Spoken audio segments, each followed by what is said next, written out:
आज के इस सत्र में आप सबका हार्दिक स्वागत है। मैं डॉक्टर सुभाष मिश्र, सहायक आचार्य, शिक्षा विभाग, बाबा साहब भीमराव अंबेडकर विश्वविद्यालय लखनऊ, आपका इस सत्र में स्वागत करता हूं। यह सत्र शिक्षा के दार्शनिक परिप्रेक्ष्य पर है, जिसमें हम विचार करेंगे भारतीय दर्शन शास्त्रियों के योगदान पर, जिनमें विचार किया जाएगा स्वामी विवेकानंद, गांधी, टैगोर, महर्षि अरविंद, जय कृष्णमूर्ति एवं गिजुभाई बधेका पर, और साथ ही पाश्चात्य दर्शन के योगदान भी हम लोग देखेंगे। जो पाश्चात्य दर्शन शास्त्री हैं उनमें हम विचार करेंगे प्लेटो, रूसो, जॉन डीवी और इमैनुअल कांट। सबसे पहले विचार शुरू करते हैं युवा हृदय सम्राट स्वामी विवेकानंद। स्वामी विवेकानंद युवाओं के प्रेरणा स्रोत। उन्होंने वेदांत दर्शन की पुनर्व्याख्या आधुनिक परिप्रेक्ष्य में की और निराशा एवं कुंठा के दलदल में फंसी हुई भारतीय जनता को जीवन का नया मार्ग दिखाया। वे मानते थे कि आध्यात्मिक उन्नति से पूर्व देश की समृद्धि आवश्यक है, और जब तक देश के हर व्यक्ति का जीवन स्तर उन्नत नहीं होता, तब तक आध्यात्मिक उन्नति की बातें व्यर्थ होंगी। शिक्षा का उद्देश्य बताते हुए कहते हैं, जो शिक्षा प्रणाली जनसाधारण को जीवन संघर्ष से जूझने की क्षमता प्रदान करने में सहायक नहीं होती, जो मनुष्य के नैतिक बल का, उसकी सेवा वृत्ति का, उसमें सिंह के समान साहस का विकास नहीं करती, वह शिक्षा कहलाने योग्य नहीं। वे कहते हैं, आज की ये उच्च शिक्षा रहे या बंद हो जाए, इससे क्या फर्क पड़ता है? अधिक अच्छा होगा यदि लोगों को थोड़ी तकनीकी शिक्षा दी जाए, जिससे वे रोजगार की तलाश में इधर उधर भटकते हुए न रहें, बल्कि किसी काम में लग सकें और जीविकोपार्जन कर सकें। स्वामी विवेकानंद शिक्षा का अर्थ और उसके स्वरूप को बताते हुए कहते हैं, शिक्षा मनुष्य में निहित पूर्णता का विकास। Education is manifestation of perfection already present in man. Vedanta से प्रभावित यह उनका विचार, जो यह मानता है कि बालक में असीम ऊर्जा है, असीम शक्ति है, वही शक्ति जो उस परम तत्व में है, उस परम सत्ता में है। बस वह तिरोहित है, वह ढकी हुई है, वह निश्चित रूप से बाहर निकली हुई नहीं है, मैनिफेस्टेड नहीं है। शिक्षा का कार्य है उसका मैनिफेस्टेशन करना, उसको बाहर निकालना, क्योंकि शिक्षा के द्वारा उस शक्ति जो उसके अंदर छिपी हुई है, निहित है, उसकी प्रतीति कराई जाती है, बोध कराया जाता है। इस तरह हम देखें तो शिक्षा का उद्देश्य बताते हुए स्वामी विवेकानंद कहते हैं, सबसे पहला जो उद्देश्य है वह है शारीरिक पूर्णता, अर्थात शारीरिक विकास। कहते हैं, स्वस्थ शरीर में ही स्वस्थ मन और स्वस्थ विचार पनपते हैं। तो कहते हैं कि एक व्यक्ति का स्वस्थ होना आध्यात्मिक विकास की पहली सीढ़ी है। वो यहां तक कहते हैं कि फुटबॉल खेलना गीता पढ़ने से ज्यादा श्रेयस्कर है एक युवा के लिए, एक बच्चे के लिए, क्योंकि जब उसकी ज्ञानेंद्रियां मजबूत होंगी, जब स्वस्थ शरीर होगा, तभी वह गीता के उपदेश को आत्मसात कर सकेगा। स्वामी विवेकानंद जीवन संघर्ष के लिए तैयारी को भी शिक्षा का उद्देश्य बताते हैं। मानसिक और बौद्धिक विकास, चारित्रिक, नैतिक और धार्मिक विकास, आध्यात्मिक विकास, राष्ट्रीय एवं अंतरराष्ट्रीयता का विकास शिक्षा का उद्देश्य घोषित करता है। पाठ्यचर्या कैसी हो? उद्देश्यों के अनुरूप पाठ्यचर्या। स्वामी विवेकानंद मनुष्य के भौतिक और आध्यात्मिक दोनों पक्षों के विकास के समर्थक, और इसलिए पाठ्यचर्या में दोनों का पर्याप्त प्रतिनिधित्व। भौतिक उद्देश्यों की प्राप्ति हेतु भाषा, जिसमें मातृभाषा, प्रादेशिक भाषा, संस्कृत और अंग्रेजी, साथ ही कला, संगीत, अभिनय, इतिहास, भूगोल, अर्थशास्त्र, गणित, गृह विज्ञान, मनोविज्ञान, तकनीकी, उद्योग, कौशल, खेलकूद, व्यायाम, समाज सेवा, राष्ट्र सेवा, ये सभी भौतिक उद्देश्यों की प्राप्ति के लिए वे पाठ्यचर्या का महत्वपूर्ण अंग मानते हैं। और आध्यात्मिक उद्देश्य की प्राप्ति के लिए साहित्य, दर्शन, धर्मशास्त्र, नीति शास्त्र को स्थान देते हैं। शिक्षण विधियों की बात करते हुए स्वामी विवेकानंद कहते हैं, ज्ञान प्राप्त करने की एकमात्र विधि है एकाग्रता, कंसंट्रेशन। जितनी अधिक एकाग्रता की शक्ति होगी, उतना ही अधिक ज्ञान प्राप्त हो सकेगा। एकाग्रता के अलावा अनासक्त की शक्ति बड़ी प्रबल है, ऐसा वे मानते हैं और कहते हैं अनासक्त के अभाव में एकाग्रता नहीं आ सकती। स्वामी विवेकानंद कहते हैं, मैं शिक्षा का मूल तथ्यों के संग्रह को नहीं अपितु एकाग्रता को मानता।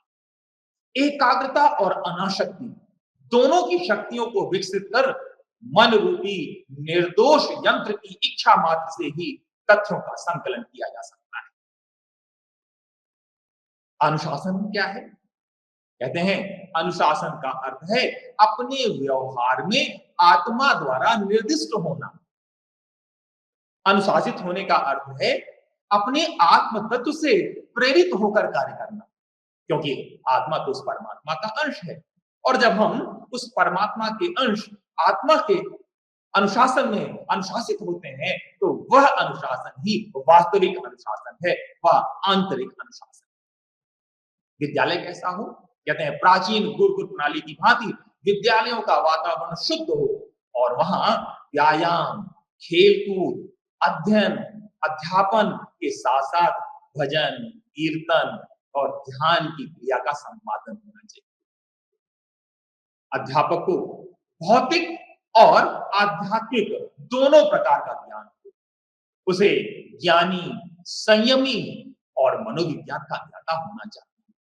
छात्र और शिक्षक दोनों एक ही परमात्मा के अंश हैं, ऐसा कहकर वे छात्र और शिक्षक दोनों का सम्मान बराबर स्थापित करते हैं। कहते हैं छात्र में शिक्षक के प्रति श्रद्धा, विनय, समर्पण, सम्मान होना चाहिए और वहीं छात्र में शिक्षक के अंदर छात्र के प्रति वही प्रेम जो अपने पुत्र के लिए होता है, वह पुत्रवत भाव होना चाहिए। स्वामी विवेकानंद इसके साथ ही साथ जन शिक्षा, मास एजुकेशन, क्योंकि एक लोकतंत्र की वह अपरिहार्य आवश्यकता है, स्त्री शिक्षा, धर्म शिक्षा, व्यावसायिक शिक्षा, इन पर भी पर्याप्त बल देते हैं और कहते हैं कि राष्ट्र के विकास का माध्यम है शिक्षा। आइए बात करते हैं दूसरे प्रमुख विचारक गांधी जी की।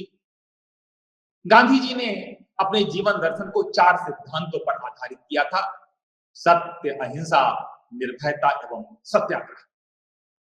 जुलाई 1937 में हरिजन ने गांधी जी ने लिखा, शिक्षा से मेरा अभिप्राय बालक एवं मनुष्य में निहित शारीरिक, मानसिक एवं आत्मिक श्रेष्ठ शक्तियों के सर्वांगीण विकास।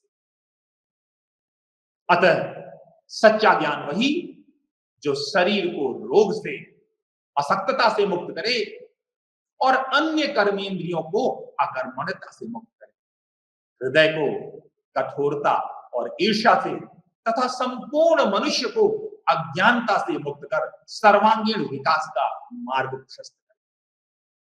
इस प्रकार हम देखते हैं कि गांधी जी परंपरागत भारतीय चिंतन सा विद्याया विमुक्तये के विचार को स्वीकार करते हुए शिक्षा को पूर्ण मानव बनाने का साधन सिद्ध करते हैं, साधन मानव। वे शिक्षा के तात्कालिक उद्देश्य भी बताते हैं और कहते हैं तात्कालिक उद्देश्यों में जो सबसे प्रमुख है, पहला है वह है जीविकोपार्जन का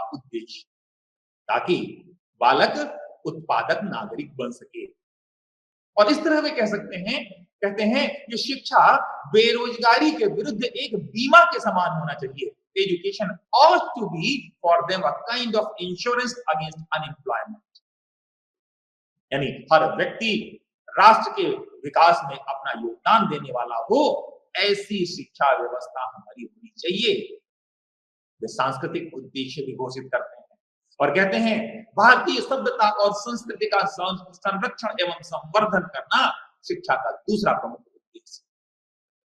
सर्वांगीण विकास का उद्देश्य घोषित करते हुए कहते हैं कि सच्ची शिक्षा वह है जिसके द्वारा बालकों के शारीरिक, मानसिक एवं आध्यात्मिक अर्थात सर्वांगीण विकास को प्रोत्साहन मिले। गांधी जी नैतिक और चारित्रिक उद्देश्य भी घोषित करते हैं शिक्षा का। कहते हैं चरित्र निर्माण शिक्षा का सर्वोच्च वैयक्तिक उद्देश्य है। ये कहते हैं मैंने सदा हृदय की संस्कृति अथवा चरित्र को प्रथम स्थान दिया। मैंने चरित्र को बालकों की शिक्षा की उचित नींव माना है और यदि नींव मजबूत पड़ गई तो अन्य सब बातें तो वह अपने मित्रों की सहायता भी सीख सकते हैं। वे सर्वोदयी समाज के लिए सेवा भावी नागरिक बनाने का उद्देश्य तय करते हैं और कहते हैं शिक्षा का अंतिम उद्देश्य सत्य एवं ईश्वर की प्राप्ति है। और वो आगे बढ़ते हुए यहां तक कह देते हैं सत्य ही ईश्वर है और ईश्वर ही सत्य है। पाठचर्या कैसी?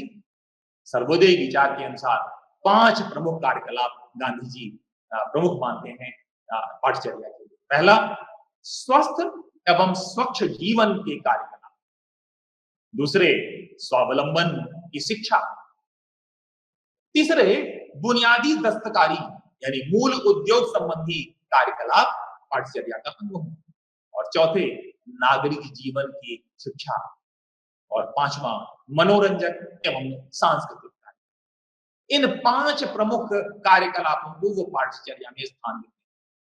गांधी जी ने 22 से 23 अक्टूबर 1937 को all India national education conference जो वर्धा में हुई, जिसे वर्धा सम्मेलन के नाम से जाना जाता है, उसमें बुनियादी शिक्षा की योजना प्रस्तुत की और कहते हैं कि पाठ्यक्रम क्रिया प्रधान होना चाहिए। बुनियादी शिक्षा योजना में वो कहते हैं कि जो पाठ्यचर्या है वह क्रिया प्रधान हो और पाठ्यक्रम में मातृभाषा, बेसिक क्राफ्ट, गणित, समाजशास्त्र, सामान्य विज्ञान, कला, संगीत आदि सभी विषयों को प्रमुख स्थान प्राप्त होना चाहिए। वे अपनी इस योजना में पहली कक्षा से लेकर 5वीं कक्षा तक सभी बालक एवं बालिकाओं के लिए समान पाठ्यक्रम की बात करते हैं और उसके बाद कहते हैं बालकों के लिए बेसिक क्राफ्ट और बालिकाओं के लिए गृह विज्ञान की शिक्षा प्रदान की जानी चाहिए। अपनी इस बुनियादी शिक्षा योजना में गांधी जी कहते हैं 7 से 14 वर्ष तक के सभी बालक एवं बालिकाओं को निःशुल्क अनिवार्य सार्वभौम शिक्षा प्रदान की जानी चाहिए और शिक्षा का मुख्य केंद्र हस्त कौशल होना चाहिए। शिक्षा का आरंभ अक्षर ज्ञान या लेखन वाचन द्वारा नहीं बल्कि उद्योग से हो और शिक्षा का माध्यम मातृभाषा हो। आदर्श नागरिकों का निर्माण हो जो सर्वोदयी समाज के अनुरूप जनसाधारण के बीच सर्वोदयी समाज की भावना का प्रचार कर सके। शिक्षा द्वारा मानव श्रम की गरिमा स्थापित की जाए, शिक्षा स्वावलंबी बनाए, ऐसा गांधी जी के विचार। पाठ्यक्रम में जो मूल उद्योग या बुनियादी दस्तकारी हैं वो कैसे हों? कहते हैं उपयुक्त उद्योग वही जिसकी शैक्षिक संभावनाएं अनंत और जिसे कम से कम 8 वर्ष तक सीखा जा सके। दूसरे, मूल उद्योग ऐसा जिसके माध्यम से बालक के संपूर्ण व्यक्तित्व का विकास हो। तीसरे, मूल उद्योग स्थानीय होना चाहिए जिसकी उत्पादन एवं संचालन प्रक्रिया अहिंसक, समाज हितकारी एवं शोषण रहित हो, अर्थात विकेंद्रित लघु उद्योग ही पाठ्यक्रम में शामिल हो। बेसिक का अर्थ है आधारभूत, जिसे उर्दू में बुनियादी कहते हैं। और गांधी जी की शिक्षा को बुनियादी कहने का कारण क्या है? पहली बात तो यह कि यह बच्चों की आधारभूत आवश्यकताओं एवं आधारभूत अभिरुचियों से संबंधित है। दूसरे, यह किसी आधारभूत शिल्प के द्वारा दी जाती है जिससे बच्चा भावी जीवन में उत्पादक नागरिक बनता है। यह शिक्षा सामुदायिक जीवन के आधारभूत व्यवसाय से संबंधित है। यह शिक्षा भारत की राष्ट्रीय सभ्यता और संस्कृति का आधार है। यह शिक्षा भारतीय पृष्ठभूमि में आधारभूत आवश्यकता है। यह आरंभिक शिक्षा है जो बच्चे की आधारभूत शक्तियों का विकास कर उसे स्वावलंबी बनाती है, भावी जीवन के लिए तैयार करती है और राष्ट्र के निर्माण में, राष्ट्र के विकास में हिस्सेदारी की भूमिका अदा करने में मदद। गांधी जी ने जिस शिक्षण विधि का प्रवर्तन किया उसे समन्वय विधि कहते हैं, जो निश्चित रूप से उनका एक अनुपम योगदान है शिक्षा के क्षेत्र में। ज्ञान की अखंडता और व्यक्तित्व के तीनों पक्षों, ज्ञान, भावना और कर्म, तीनों में समन्वय, और इसके साथ ही साथ प्राकृतिक और भौतिक वातावरण के साथ भी समन्वय, यह उनकी शिक्षण विधि की सबसे अहम विशेषता है, सबसे प्रमुख विशेषता है। एक उदाहरण से मैं उनकी शिक्षण विधि को स्पष्ट करने का प्रयास करूंगा। उदाहरण के लिए गेहूं की बुआई अगर बच्चे को पढ़ाना है तो कैसे ज्ञानात्मक पक्ष का विकास करेंगे? कहते हैं सामान्य विज्ञान पढ़ाया जा सकता है इसके द्वारा, जैसे गेहूं के प्रकार, गेहूं के लिए मिट्टी के प्रकार, मिट्टी कितने प्रकार की होती है, जलवायु, बुवाई के लिए जो आवश्यक तत्व हैं, बीज के संबंध में ज्ञान। इसी तरह सामाजिक विज्ञान भी पढ़ाया जा सकता है। गेहूं के लिए जलवायु, भारतवर्ष में गेहूं की खेती, उसके सामाजिक परिप्रेक्ष्य, कृषि के सामाजिक परिप्रेक्ष्य और उससे जुड़े हुए त्योहार, सामाजिक संबंधों की जो ताने बाने हैं उनके बारे में इस के माध्यम से बात की जा सकती है। साथ ही भाषा की बात भी की जा सकती है, जैसे गेहूं की खेती से संबंधित साहित्य का वाचन, साथ ही साथ सुषमा, प्रकृति, मिट्टी एवं श्रम की गरिमा पर चित्रांकन, गीत, कविता, कहानी, नाटक, और साथ ही साथ कौशल जैसे जमीन की जुताई, बुआई करना, क्यारी बनाना, यानी ज्ञान, भावना और कौशल तीनों पक्षों का इसके माध्यम से सम्यक विकास किया जा सकता है। गांधी जी की यह योजना निश्चित रूप से भारतीय परिप्रेक्ष्य में भारत की आधारभूत आवश्यकता को ध्यान में रखते हुए भारत की आधारभूत संसाधनों के उपयोग के माध्यम से संचालित की जाने वाली शिक्षा व्यवस्था है। निश्चित रूप से यह महात्मा गांधी जी का भारतीय शिक्षा के क्षेत्र में एक अनुपम, अतुलनीय योगदान है। आइए बात करते हैं अपने तीसरे प्रमुख विचारक, विश्व कवि गुरुदेव रवींद्रनाथ टैगोर के बारे में। विश्व कवि गुरुदेव रवींद्रनाथ टैगोर एक कवि होने के साथ साथ दार्शनिक, चिंतक, कलाकार और शिक्षक थे। उनका व्यापक जीवन दर्शन उपनिषदों के चिंतन एवं मनन के परिणाम स्वरूप विकसित हुआ और उपनिषदों में विवेचित विश्वबोध की भावना को टैगोर ने आत्मसात किया। उनका विश्वास था कि संसार के समस्त प्राणियों में वही परमात्मा व्याप्त है, एक ही परमात्मा है, और परमात्मा की इस व्याप्ति के कारण वह सभी प्राणियों में एकात्म भाव की कल्पना करते हैं, एकात्म भाव का बोध करते हैं और उसे आत्मानुभूति का सर्वोत्तम मार्ग बताते हैं। इसीलिए उनके दर्शन को विश्वबोध दर्शन के नाम से भी हम लोग जानते हैं। मानव मात्र की एकता में विश्वास पर आधारित उनका जो मानवतावादी दर्शन है वह परस्पर सहानुभूति, परस्पर बंधुत्व, विश्व की एकता को आधार बनाता है। टैगोर की विचारधारा में आदर्शवाद, प्रकृतिवाद, मानववाद का अद्भुत संगम है। इन तीनों की त्रिवेणी का अद्भुत संगम आपको विश्व कवि गुरुदेव रवींद्रनाथ टैगोर के विचारों में मिलता है। उनकी विचारधारा में आदर्शवाद स्पष्ट रूप से प्रतिबंधित होता है। वे आदर्शवाद की इस विचारधारा में विश्वास करने के कारण ही सभी प्राणियों में एक आत्मा की विचारधारा में विश्वास करते हैं और मानते हैं कि यह सभी प्राणी संसार के उनमें एक ही प्रकार की आत्मा, एक ही प्रकार की अ, उस परमात्मा के अंश होने के कारण एक ही प्रकार की विचार, एक ही प्रकार की विचारधारा व्याप्त है। वे कहते हैं कि प्रत्येक छात्र को प्रकृति की ओर से अनुपम शक्ति मिली हुई है, अनुपम मानसिक शक्ति मिली हुई है, विपुल मानसिक शक्ति मिली हुई है, जिसका मौलिक जीवन की आवश्यकताओं की पूर्ति में बहुत छोटा अंश हम प्रयोग करते हैं और उसके बाद बहुत ज्यादा शक्ति, विपुल शक्ति बची रहती है, जिसका उपयोग सृजन के लिए किया जाना चाहिए।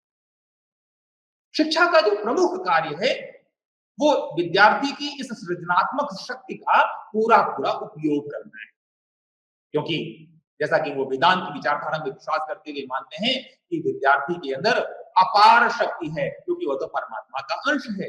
वह परमात्मा का अंश होने के नाते परमात्मा के समान उसके अंदर असीम ऊर्जा, असीम शक्ति है।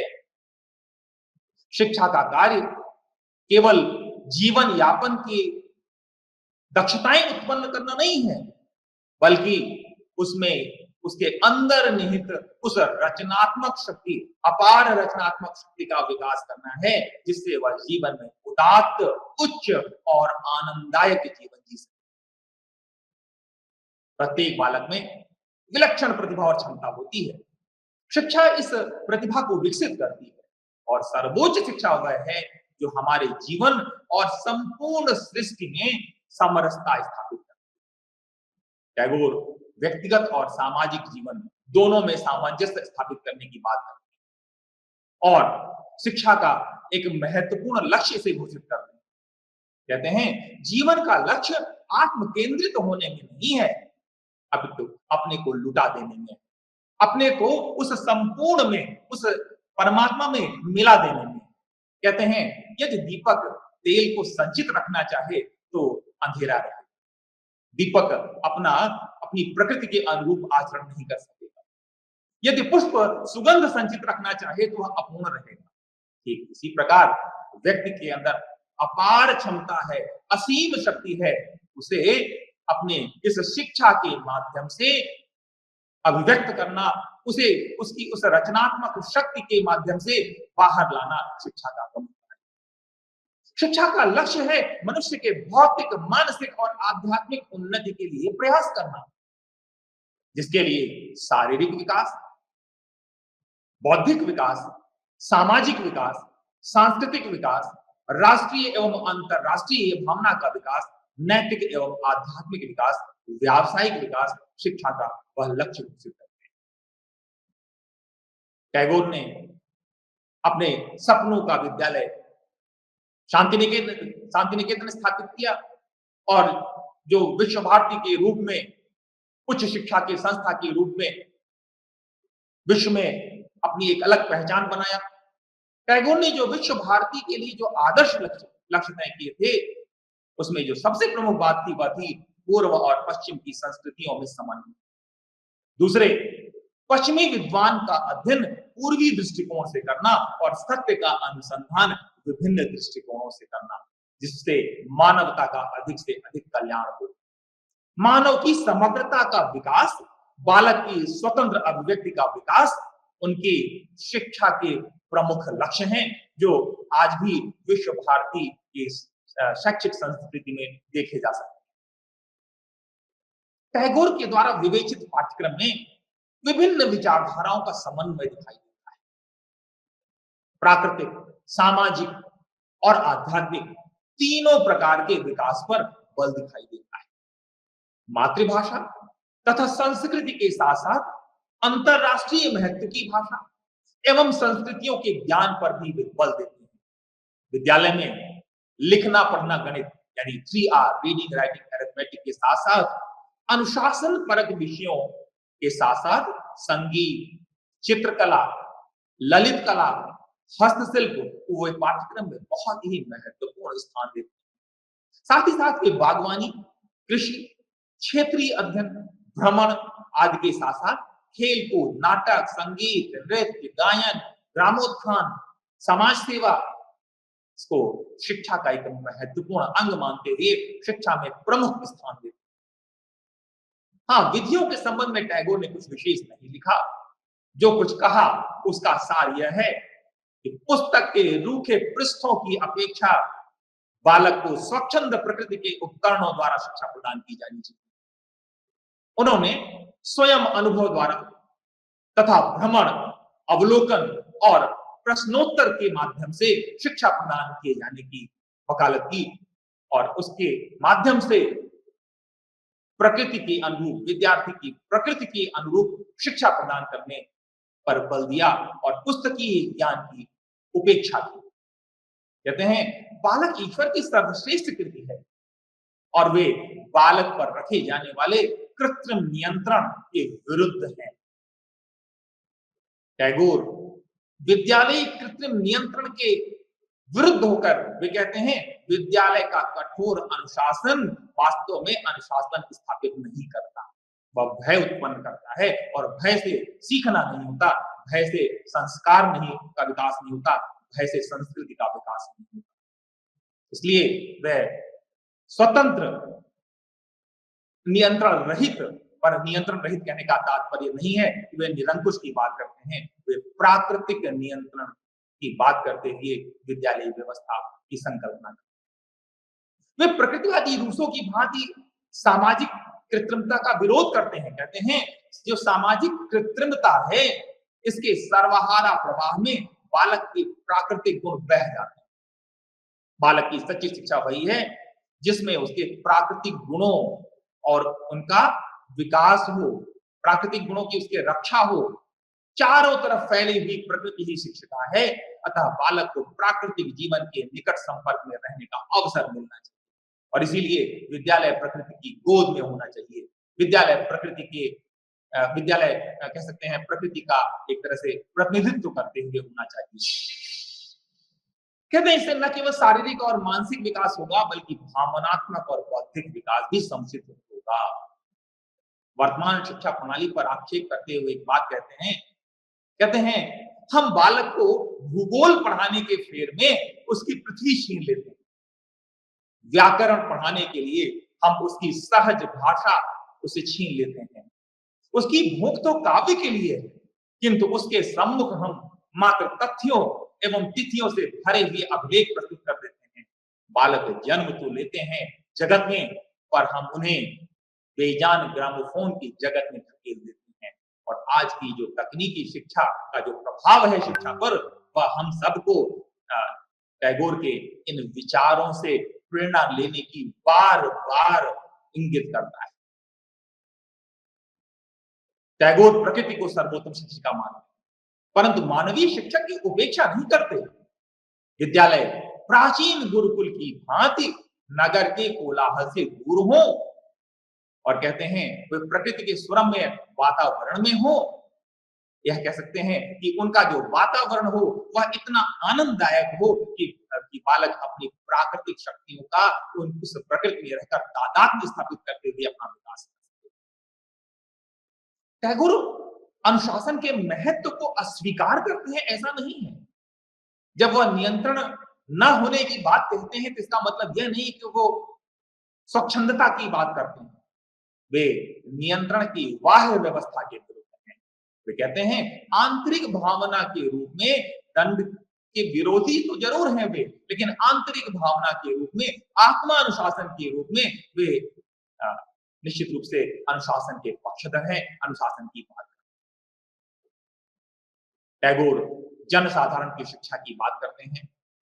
टैगोर के विचारों में आदर्शवाद, प्रकृतिवाद, मानववाद, राष्ट्रीय एवं अंतरराष्ट्रीयता का अद्भुत समन्वय दिखाई देता है और स्वामी विवेकानंद, गांधी और टैगोर में अगर हम एक साम्य देखना चाहें तो हम देखते हैं कि तीनों ने वेदांत की विचारधारा में अटूट विश्वास रखते हुए व्यक्ति के अंदर असीम क्षमता, असीम शक्ति का दर्शन किया है। निश्चित रूप से यह शिक्षा के क्षेत्र में अतुलनीय योगदान है इन तीनों चिंतकों का। आइए बात करते हैं महर्षि अरविंद। महर्षि अरविंद योग दर्शन की पुनः स्थापना किया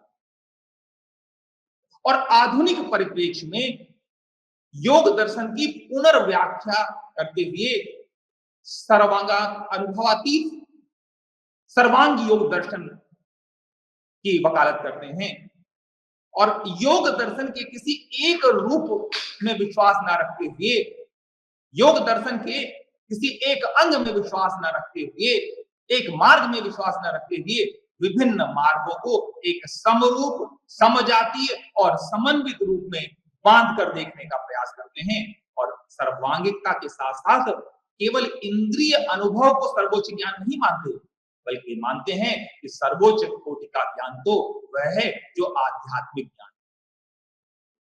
शिक्षा का उद्देश्य बताते हुए कहते हैं, शिक्षा का उद्देश्य है छात्रों के शरीर, मस्तिष्क और आत्मा का सर्वांगीण विकास करना, जिससे वह अपने अंदर निहित दैवीय सत्य को समझ सके और स्वयं का समग्र रूप से विकास कर सके, क्योंकि वही दैवीय सत्य विश्व के सभी लोगों में विद्यमान है और वह अपने आप को विश्व का एक अंग समझ सके। इसलिए सच्ची शिक्षा वह है जो स्व की मांगों की पूर्ति कर सके। अयम निजः परो वेति गणना लघुचेत साम से ऊपर उठ सके और मनुष्य को समष्टि, सर्वहित और मानवता के सागर में तिरोहित कर सके। बालक की प्रकृति में जो कुछ भी सर्वोत्तम, सर्वाधिक शक्तिशाली और जीवन से पूर्ण है, उसे व्यक्त करना ही शिक्षा है। महर्षि अरविंद भी वेदांत की उस विचारधारा में विश्वास करते हैं जो यह मानता है कि व्यक्ति उस ब्रह्म का अंग है, उस परमात्मा का अंश है, आत्मा परमात्मा का अंश है और इसलिए उसके अंदर वही असीम ऊर्जा, असीम शक्ति। अपने सर्वांग योग दर्शन को बताते हुए कहते हैं कि ब्रह्म और ईश्वर एक ही है। दर्शन की भाषा में ब्रह्म और धर्म की भाषा में ईश्वर। संपूर्ण ब्रह्मांड ईश्वर की लीला है। ईश्वर एक में अनेक हेतु सृजन करता है। ईश्वर और जगत दोनों वास्तविक। आत्मा चिदानंद है और परमात्मा सच्चिदानंद। आत्मा से परमात्मा की यात्रा ही हमारा लक्ष्य है। ईश्वर की सर्वश्रेष्ठ रचना है मानव और मानव विकास का जो क्रम है वह निम्न से उच्च की ओर चलता है। इस विकास क्रम को बताते हुए कहते हैं कि पहले द्रव्य, फिर प्राण, फिर मनस, फिर अतिमनस, फिर आनंद, फिर चित, फिर सत। और जहां पर आनंद, चित, सत एकीभूत हो जाते हैं, अर्थात सत, चित, आनंद एक जगह एकत्रित हो जाते हैं, यानी सच्चिदानंद हो जाते हैं, महर्षि अरविंद उसे सुपरमैन की संज्ञा देते हैं। जीवन का अंतिम लक्ष्य सच्चित आनंद की प्राप्ति है, सच्चिदानंद की प्राप्ति है, उस ब्रह्म की प्राप्ति है, उस ब्रह्म में विलीन हो जाना है, उस ब्रह्म से एकाकार हो जाना है, जिसकी प्राप्ति कर्म और ध्यान योग से ही संभव है। और दोनों के लिए योग क्रिया आवश्यक है, क्योंकि विकार रहित मन और स्वस्थ शरीर से ही इस तरह की हम सतचित आनंद की प्राप्ति कर सकते हैं। महर्षि बालक के शरीर, प्राण, मन, बुद्धि, आत्मा के समन्वित विकास पर बल देते हैं और सर्वांगीण शिक्षा के विचार को पल्लवित करते हैं। कहते हैं शिक्षा का जो महत्वपूर्ण, जो पहला अंग है वो अंतःकरण है, जिसे चित्त कहते हैं। यह मानसिक संस्कारों और स्मृतियों का संचय स्थल है। दूसरी कोटि मन है, जिसका कार्य इंद्रियों से प्रभावों को ग्रहण करना है और उन्हें प्रक्रिया एवं विचारों के रूप में रूपांतरित करना है। इसलिए श्री अरविंद मन को छठी इंद्रिय कहते हैं। और तीसरी कोटि बुद्धि, जिसका कार्य है ज्ञान सामग्री को व्यवस्थित करना। और अंतःकरण की जो चौथी कोटि है वह है साक्षात अनुभूति, जिसमें बिना किसी अन्य माध्यम के ज्ञान की साक्षात प्रत्यक्ष अनुभूति। मस्तिष्क को ऐसा कुछ भी नहीं सिखाया जा सकता जो कि बालक में सुप्त ज्ञान के रूप में पहले से विद्यमान न हो। शिक्षक बस एक कार्य करता है, क्या करता है? इन सुप्त शक्तियों को यौगिक क्रियाओं एवं साधना द्वारा जागृत करता है, वो बाहर से कोई नया ज्ञान आरोपित नहीं करता। शिक्षक, इंस्ट्रक्टर, अनुदेशक नहीं है। उसका कार्य अपने आप को समझने में छात्र की सहायता करना है। छात्र अपने आप को समझ सके ऐसी व्यवस्था करना। महर्षि अरविंद शिक्षा की पंचमुखी योजना प्रस्तुत करते हैं, जो शिक्षा के क्षेत्र में उनका अतुलनीय योगदान। वे 5 प्रमुख पहलुओं के विकास पर बल देते हैं: भौतिक, प्राणिक, मानसिक, अंतरात्मिक एवं आध्यात्मिक। इसके लिए कहते हैं सबसे पहली आवश्यकता है शारीरिक शिक्षा, यानी सुदृढ़ शरीर, मजबूत हड्डियां, संवेदनशील इंद्रियां। फिर आवश्यकता है प्राणिक शिक्षा की। प्राणिक शिक्षा क्या है? दुर्बलताओं को दूर करना, कमियों को मिटाना, यह चरित्र निर्माण की शिक्षा है। और मानसिक शिक्षा, मन की साधना, एकाग्रता की शक्ति को जागृत करना, विचारों को संयमित करना, यम, नियम, आसन, प्राणायाम, इनके माध्यम से ध्यान केंद्रित करके मन की शक्तियों को एकीभूत करना। और चौथी अंतरात्मिक शिक्षा, जिसके अंतर्गत जीवन का लक्ष्य, मनुष्य के अस्तित्व का कारण, शाश्वत सत्ता आदि से संबंधित प्रश्नों को, उनकी जिज्ञासा को शांत करना। संकल्प, दृढ़ निश्चय और अध्यावसाय से ही प्राप्त होती है। और 5वीं जो योजना है या 5वां जो आधार है वह है आध्यात्मिक शिक्षा। शिक्षा की उच्चतम अवस्था है, यानी शारीरिक, प्राणिक, मानसिक, अंतरात्मिक से चलते हुए जो 5वां पायदान है वह आध्यात्मिक शिक्षा का है, जिसमें मानवीय आस्थाओं एवं विश्वासों को समर्पण के माध्यम से सार्वभौम सत्ता के साथ एकीकार किया जाता है, मिला दिया जाता है, एकीभूत कर दिया जाता है। आइए बात करते हैं एक और अप्रतिम विचारक जी कृष्णमूर्ति की, जिनका शिक्षा के क्षेत्र में अतुलनीय योगदान। जे कृष्णमूर्ति, जिन्हें जिद्दू कृष्णमूर्ति के नाम से भी जानते हैं, 1926 में ऋषि वैली स्कूल, एक आवासीय विद्यालय की स्थापना किया।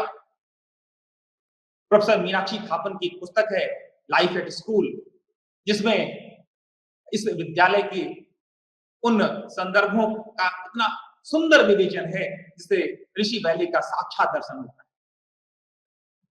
कृष्णमूर्ति की शिक्षा उन सभी चीजों को तिलांजलि देना चाहती है जिससे समाज में ईर्ष्या, द्वेष, टूटन ना फैले, विघटन का जन्म ना हो। प्रेम, स्नेह, मधुरता, यह उनका प्रमुख संदेश है। सीखने की प्रक्रिया में किसी भी प्रकार के दबाव, पूर्वाग्रह, दखलंदाजी स्वीकार्य नहीं है। जी कृष्णमूर्ति तो कहते हैं कि सीखने की प्रक्रिया उन्मुक्त होनी चाहिए, वातावरण ऐसा होना चाहिए जहां विद्यार्थी मुक्त होकर के बिना किसी पूर्वाग्रह के, बिना किसी दबाव के, बिना किसी दखलंदाजी के स्वतंत्र रूप से चिंतन कर सके, स्वतंत्र रूप से अवलोकन करके शिक्षा ग्रहण कर सके। ज्ञान संग्रह जिसे सीखना कहा जाता है और जिसके हम इतने अभ्यस्त हो चुके हैं कि वो एक सीमा तक ही आवश्यक है, लेकिन हम उसको ही पूरी शिक्षा मान बैठते हैं। कहते हैं यह आगे चल करके ज्ञान को समझने से रोकता है। आप सीख तभी सकते हैं जब आप पर कोई दबाव ना हो, आप मुक्त हो। स्कूल अवकाश की जगह होनी चाहिए, दबाव की जगह नहीं। और जब आप अवकाश की अवस्था में होते हैं तभी सीख पाते हैं। यह आत्मचिंतन, विचार मंथन, चिंतन मनन का पर्याय है। और इसलिए बाहरी अनुशासन रूपी नियंत्रण की जगह भीतरी जिज्ञासा रूपी प्रेरणा ही बच्चों को सीखने के लिए प्रेरित कर सकती है, उन्हें शिक्षा में आनंद लेने के लिए स्थान दे सकती है, उन्हें निरंतर खोज और निरंतर गतिविधियों में लिप्त रहने के लिए प्रेरित कर सकती है। और इसलिए ज्ञान का संग्रह सीखना नहीं है, ज्ञान में रत रहना, ज्ञान का आनंद लेना, ज्ञान की प्रक्रिया में स्वतंत्र चिंतन में मुक्त रहना, उसकी प्रक्रिया का स्वतंत्र अवलोकन करना ही सीखना है, शिक्षा है। कहते हैं कि शिक्षा संवाद की प्रक्रिया है जिसमें सक्रियता, समग्रता, संयोजन निहित है, ना कि विखंडन या निष्क्रियता। यह एक व्यक्ति के द्वारा दूसरे को प्रदान की जाने वाली प्रक्रिया नहीं है, बल्कि यह तो वह सक्रिय प्रक्रिया है जिसमें व्यक्ति समग्रता के साथ, संयोजन के साथ, सक्रियता के साथ अपनी भूमिका का निर्वहन करते हुए शिक्षा का मार्गी बनता है। कृष्णमूर्ति कहते हैं, वर्तमान शिक्षा तकनीकों पर बहुत अधिक बल देती है और मनुष्य की उपेक्षा करती है। विद्यार्थियों को जानकारी और परीक्षा उत्तीर्ण करने के लिए केवल तैयार करती है, जबकि शिक्षा का उद्देश्य है बच्चे की एकीकृत संपूर्ण व्यक्तित्व का विकास करना, जो जीवन की विविध परिस्थितियों का स्वयं सामना करने में उसे सक्षम बना सके। और विद्यालय का कार्य है उपयुक्त अवसर तथा स्वतंत्रता प्रदान करना, जिससे वह बिना किसी पूर्वाग्रह, बिना किसी भेदभाव के समग्रता पूर्वक अपना विकास कर सके। जे कृष्णमूर्ति की तरह ही एक अन्य विचारक थे गीजूभाई बधिका, बाल जगत के पारखी, महान शिक्षाविद, चिंतक, विचारक, लेखक, जिनका जन्म सौराष्ट्र गुजरात के चित्तौड़ गांव में हुआ था। इनका पूरा नाम गिरिजाशंकर भगवान जी बधेका था, जिन्हें लोग प्यार से गीजूभाई बधेका के नाम से जानते थे। 1916 में वकालत का पेशा त्याग कर भावनगर स्थित विनय भवन में आचार्य का पद ग्रहण किया और शिक्षा और बच्चों की शिक्षा के प्रयोग में अपने जीवन को समर्पित कर। 1936 में कराची में बाल मेले की अध्यक्षता करते हुए कहते हैं, आज के विद्यालय बाल सृजन के सबसे बड़े कत्लगाह हैं। ये सृजन के प्रखर शत्रु हैं। दंड, पुरस्कार, परीक्षा, प्रदर्शन, यही आज के विद्यालयों की मूल विशेषता है या मूल आधार है। जबकि सच्चा और वास्तविक सर्जन शांति में हो सकता है, प्रसन्नता में हो सकता है, एकाग्रता, निर्भयता और स्वतंत्रता में हो सकता है, स्वयं स्फूर्ति द्वारा प्रकट हो सकता है, ना कि दबाव के द्वारा, ना कि किसी ऐसी व्यवस्था के द्वारा जो बाहर से आरोपित हो। और विद्यालय का मूल आधार भी यही होना चाहिए, यही शांति, यही एकाग्रता, यही स्वतंत्रता, यही स्वयं स्फूर्ति विद्यालय का मूल आधार होना चाहिए। संपूर्ण जीवन बच्चों के इंद्रिय विकास के खेल इजाद करने में लगाकर गीजूभाई बधेका ने विभिन्न भाषाओं में उनकी जो अनुदित पुस्तकें हैं, उन्होंने गुजराती भाषा में 200 से अधिक बाल पोथियां लिखी, जिनका भिन्न भिन्न भाषाओं में अनुवाद हुआ है। उनकी जो प्रमुख कृतियां हैं, जिनकी चर्चा करना बड़ा आवश्यक है और निश्चित रूप से एक अध्येता को, विद्यार्थी को अवश्य अध्ययन करनी चाहिए।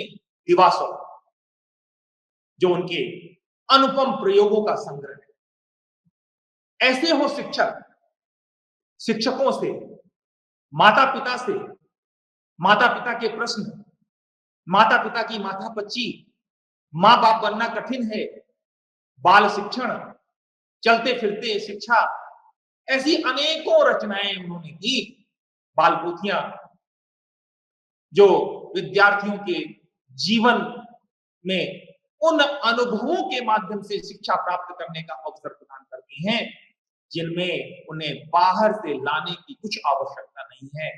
बस अपने आसपास के परिवेश के साथ अपने को एकाकार करके शिक्षा ग्रहण करने का अवसर प्रदान। गीजूभाई ने बाल शिक्षण हेतु जो पुस्तक लेखन किया, वह उनका अनुपम योगदान है शिक्षा के क्षेत्र में। इसके साथ ही साथ 1920 में अपने विचारों को मूर्त रूप देने के लिए उन्होंने एक बाल मंदिर, एक लघु संस्था की स्थापना किया, जिसे बाल मंदिर के नाम से जाना जाता है। यहां उन्होंने विभिन्न विषयों के शिक्षण के साथ साथ विभिन्न पाठ्य सहगामी क्रियाओं और चरित्र निर्माण पर बल दिया। यहां शिक्षक में भक्त और बालक में भगवान की उन्होंने संकल्पना की और बच्चों को पिता की छत्र छाया और मां का ममत्व दिया। और इसीलिए गीजूभाई बधेका को विद्यार्थियों का इतना प्यार मिला कि बच्चे उन्हें मूंछों वाली मां कहते। इस बाल मंदिर में 2.5 से 6 वर्ष के बच्चों की शिक्षा की व्यवस्था थी, जिसमें अनुभवजन्य और रचनात्मक पाठ्यक्रम की व्यवस्था थी। इसमें सामान्य रूप से भाषा ज्ञान हेतु लिखना, अक्षर ज्ञान, गणित के लिए दैनिक जीवन के प्रयोग जैसे जोड़, घटाना, गुणा, भाग करना, और वह भी पुस्तकीय ज्ञान से नहीं, पुस्तकों के माध्यम से नहीं, दैनिक दिनचर्या के माध्यम से। कला की शिक्षा, संगीत की शिक्षा, प्रकृति अध्ययन, बागवानी, स्वास्थ्य, धार्मिक शिक्षा, नैतिक शिक्षा का प्रावधान उनकी इस बाल मंदिर की प्रमुख विशेषता थी, उसके पाठ्यचर्या की प्रमुख विशेषता थी। इसी क्रम में 1925 में इन्होंने एक अध्यापन मंदिर की स्थापना की, जिसे शिशु शिक्षक प्रशिक्षण संस्था के नाम से जाना जाता है। बाल शिक्षण पर जीलूभाई का यह प्रयोग, यद्यपि उनकी पुस्तक दीवा स्वप्न से शुरू होता है और उनकी सारी पुस्तकों में इस तरह के प्रयोगों की भरमार है। उनकी सारी पुस्तकें, विशेष रूप से मैं कुछ पुस्तकों का उल्लेख करना चाहूंगा, जैसे प्राथमिक शाला में भाषा शिक्षण, प्राथमिक शाला में कला कारीगरी, बाल शिक्षण, जैसा मैं समझ पाया, प्राथमिक शाला में शिक्षण पद्धतियां, ये ऐसी पुस्तकें हैं, ऐसी उनकी रचनाएं हैं जो शिक्षण का एक समग्र शिक्षा शास्त्र प्रकट करती है। जीजूभाई ने पाठ्यक्रम के संदर्भ में बताया कि वही पाठ्यक्रम, वही पाठ्य पुस्तकें और वही परीक्षाएं जो नए प्रयोगों का स्पर्श पाकर जड़ता से मुक्त हों, वे ऐसी हों जो विद्यार्थियों के जीवन पर अवलंबित हों, न कि केवल तथ्यों के संसार से आई हुई बाहर की रचनाएं। गीजूभाई बधेका ने बाल केंद्रित शिक्षा की जो आयोजना प्रस्तुत की, वह भारतीय शिक्षा के लिए एक स्वदेशी प्रतिमान के रूप में है। निश्चित रूप से वह भारतीय शिक्षा के लिए एक आदर्श व्यवस्था है। आइए बात करते हैं पाश्चात्य चिंतकों की। पाश्चात्य चिंतकों की जब बात करते हैं तो सबसे पहला नाम आता है प्लेटो का। प्लेटो कहता है मन और स्व परम सत्य या वास्तविकता है, और ब्रह्मांड की रचना मन का ही चिंतन है। मानव मन जीवन में सर्वोच्च तत्व है, और ये जो ब्रह्मांड है ये पदार्थ का परिणाम नहीं है, अपितु विचारों का परिणाम है। प्लेटो की जो महत्वपूर्ण रचनाएं हैं उनमें द रिपब्लिक और द लॉज के नाम सबसे ज्यादा लिए जा सकते हैं। प्लेटो ने अपने विचारों को मूर्त रूप देने के लिए एक विद्यालय की स्थापना की, जिसे एकेडमी के नाम से जाना जाता है। प्लेटो ने शिक्षा के जो लक्ष्य बताए उनमें सबसे पहला लक्ष्य है स्व की अनुभूति, सेल्फ रियलाइजेशन, जिसे आत्मानुभूति कहते हैं। दूसरा जो लक्ष्य तय किया वो कहा आत्मिक मूल्यों का विकास, और आत्मिक मूल्यों के विकास के बाद आध्यात्मिक मूल्यों का विकास। जैसे ही स्वात्म की अनुभूति होगी, यानी आत्मानुभूति होगी, आत्मिक मूल्यों का विकास होगा, आध्यात्मिक मूल्यों का विकास होगा, व्यक्तित्व का स्वतः विकास होगा। और व्यक्तित्व के विकास के साथ साथ उत्तम नागरिकता के विकास को भी प्लेटो शिक्षा का एक महत्वपूर्ण लक्ष्य घोषित करते हैं।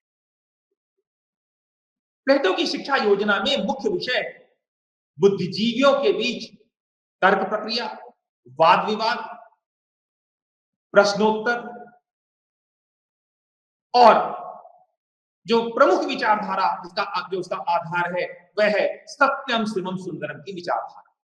सत्यम शिवम सुंदरम का शाश्वत मूल्य। सत्यम शिवम सुंदरम के पाठ्यक्रमीय समानार्थक क्रमशः ज्ञान, कर्म और भावना को पोषित करने के लिए प्लेटो जो पाठ्यचर्या घोषित करता है, कहता है ज्ञान के लिए सत्य यानी बौद्धिक, कर्म के लिए नैतिक और भावना के लिए कलात्मक क्रियाएं, यानी बौद्धिक, नैतिक एवं कलात्मक क्रियाओं को पाठ्यचर्या का अंग बनाता है। और कहता है बौद्धिक क्रियाओं के लिए गणित, विज्ञान, नैतिक, धर्म, नीति, अध्यात्म शास्त्र, कलात्मक के लिए कला, संगीत, कविता, नाटक। इस तरह से वह शिक्षा की एक ऐसी योजना प्रस्तुत करता है जो विद्यार्थियों के समक्ष एक समग्र आधार प्रदान। प्लेटो ने बृहत पाठचर्या की रूपरेखा प्रस्तुत किया है। वह पूर्व प्राथमिक शिक्षा से लेकर के उच्च शिक्षा तक की योजना प्रस्तुत करता है और पूर्व प्राथमिक शिक्षा जो जन्म से लेकर 6 वर्ष तक चलती है उसे 2 भागों में बांटता है। कहता है शैशवावस्था जो 0 से 3 ईयर्स यानी 0 से 3 वर्ष चलती है, जिसमें पालन पोषण और स्वास्थ्य पर बल।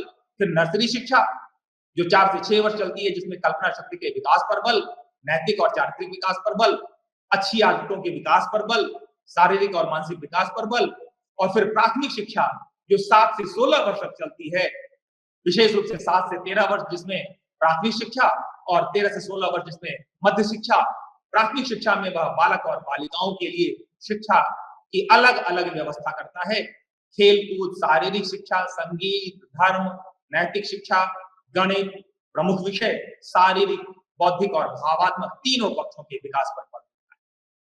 13 से 16 वर्ष के बीच चलने वाली ये मध्य शिक्षा पर कहता है विद्यार्थी सूक्ष्म नियमों एवं कठिन विषयों को समझ सकते हैं अब इस अवस्था में, और यह अवस्था उच्च शिक्षा की तैयारी की अवस्था है, यानी उच्च शिक्षा हेतु आधार निर्माण की अवस्था है। 16 से 20 वर्ष सैन्य या युद्ध शिक्षा की अवस्था, जिसमें शारीरिक प्रशिक्षण और युद्धाभ्यास पर बल देते हैं। और उच्च शिक्षा की आयु 20 से 30 वर्ष तय करते हैं, जिसमें 20 से 30 वर्ष की आयु में जो उच्च शिक्षा है प्रवेश परीक्षा के माध्यम से और विशेष रूप से उच्च शिक्षा में दर्शन, गणित, विज्ञान पर बल और शिक्षा का लक्ष्य ज्ञानार्जन एवं सौंदर्य बोध। प्लेटो 30 से 35 वर्ष की जो आयु है उसके लिए जो उच्च शिक्षा का प्रावधान करते हैं, कहते हैं वह उन लोगों के लिए जो प्रशासनिक दायित्वों में आना चाहते हैं, जो शासक बनना चाहते हैं, वह उनके लिए। इसलिए 30 से 35 वर्ष की जो उच्च शिक्षा है उसका प्रावधान प्रशासनिक अधिकारियों को, जिसमें दर्शन शास्त्र को प्रमुख स्थान और दर्शन शास्त्र के साथ साथ राजनीति विज्ञान और विधि विज्ञान का प्रमुख रूप से अध्ययन।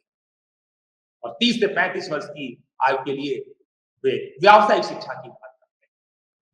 वे कहते हैं कि स्त्री शिक्षा भी उतनी ही महत्वपूर्ण है और पुरुष और स्त्री में बिना कोई भेदभाव करते हुए वे स्त्री शिक्षा की वकालत करते हैं।